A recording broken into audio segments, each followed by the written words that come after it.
this is Mike Alvarado with the Treasure Valley Product Managers, and I'm here to welcome you to another installment in our series about the design of user experiences. What are you guys all about? You know, at Riafox, we really help our customers, our partners, identify the types of problems that they need to find solutions for. And then we help them also identify who they're trying to solve those problems for. And then we kind of help walk them through that process of defining it well and then executing on it, building the solutions that are cloud-based. We do a lot of work with mobile apps and a lot of work on the web. And the solutions that we build vary from problem to problem, but that in a nutshell is what we do. So to help our audience get grounded in what user experience means, what's your definition? What is it? I mean, the practice, of course, Yeah. but what is it supposed to mean? What is it supposed to do for an organization?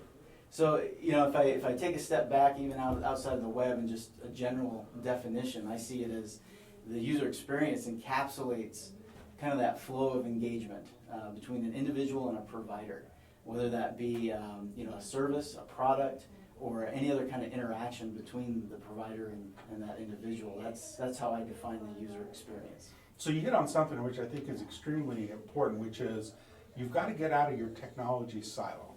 You've got to be at the level of face-to-face if I'm in sales, if I'm in service. You have to be in those business functional areas to be able to understand what engagement is, because it's more than technology. Very much so. I mean, we even depend on technology devices to deliver that user experience, but we have to be considerate of where the user might be, what kind of actions they might be involved in when they're using that device, what could be the distractions, what could be the mindset. So there's all those different factors, and what we do is we help define personas that identify those individuals and kind of typify what they might be up against to either help or inhibit that experience to reach the objective. So let's expand a little bit more into that process.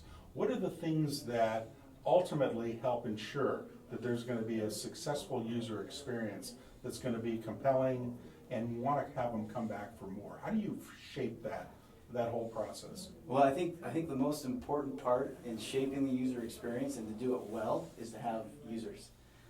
Is to, as quickly as possible, test your hypothesis of the user experience that you've been developing. And even in the rough stages, get user feedback. Go to those people that fit the mold of who you're trying to target, who you're trying to deliver to, and who you're expecting to engage, and start to get that feedback of what is important to them. Because if you or your team don't necessarily fit that mold, there's a lot of, and even if they do, there's a lot of assumptions that are being made. And so you want to narrow those down as much as possible. And even after you've built something to deliver, you still want to continue that testing and engagement. So I would say that user feedback is critical from beginning and throughout the project and even beyond. So it sounds like you've got to provide instrumentation so that from the beginning and all the way through the process and the subsequent redesigns, that Correct. You're continually harvesting the data to give you the right direction as to what improvements to make. Yeah, most definitely. How do you design those instrumentations, say, for a mobile platform then? For a mobile platform, what we do is, again, we start with a persona. We start designing or characterizing what an individual might be. We make a fictional character, much like personifying a target audience for marketing. We do a very similar thing in our user personas. And we say, okay, this is the type of person that we're expecting to engage. And we try to also relate that to the business model that we're working with. And based off that persona, we do as much as we can to talk to people that fit that persona and typify that as much as possible. Then we take that next step and we go into fundamental assumptions where, again, we're at a stage where we know we're making assumptions but at the same time we kind of need to start somewhere. But based on that user feedback that we've gotten in the beginning, based on what we know, we start to say, well, this is where they'll be when they engage on that mobile device. You know, this is, you know, if we were targeting busy moms, like, well, is she going to be one-handed? Is she going to have access to two hands? You know, are most of them going to be burdened or distracted by their environment? Are they going to be, you know, around a bunch of kids that are demanding their attention? You know, how much time are they going to have to complete the objective?